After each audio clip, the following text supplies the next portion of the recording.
रामायण सीता हरण की कहानी। रामायण काल में यदि हम सबसे बड़ी घटना की बात करें तो वह थी भगवान राम और राक्षसराज रावण के बीच हुआ युद्ध।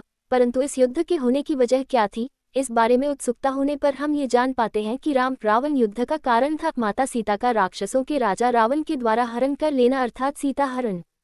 रघुकुल वंश के प्रतापी राजा दशरथ के घर 4 योग्य पुत्रों राम, लक्ष्मण, भरत और शत्रुघ्न ने माता कौशल्या, कैकेयी और सुमित्रा के गर्भ से जन्म लिया और बड़े ही अच्छे संस्कारों और शिक्षा दीक्षा में उनका लालन पालन हुआ। चारों ही संतानें बहुत ही आज्ञाकारी और संस्कारी थी। इसी कारण जब माता कैकेयी की शर्तों के अनुसार पिता महाराज दशरथ ने भगवान राम के वनवास की बात कही तो भगवान राम ने बिना किसी विरोध के इसे स्वीकार कर लिया।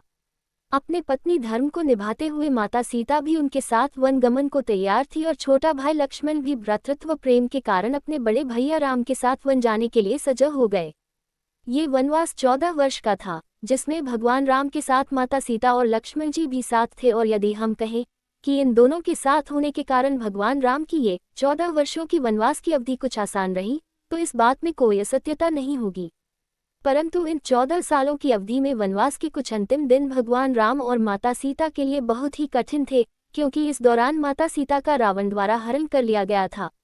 अगर हम ये कहें कि इस हरण के बाद माता सीता और प्रभु श्री राम ने बहुत ज़्यादा अच्छा समय नहीं देखा या बहुत कम समय साथ में बिताया, तो ये कहना कोई अतिशयोक्ति नहीं होगी, क्योंकि जब माता सीता को भगवान राम ने रावण की कैद से मुक्त कराया और लंका का दहन किया था और अयोध्या जाकर उनका राज्याभिषेक हुआ, तो कुछ ही समय बाद ही महाराज राम ने महारानी सीता का परित्याग कर दिया था और माता सीता को पुनः वनवास जाना पड़ा था। सीता जन्म रहस्य के बारे में यहाँ पढ़ें।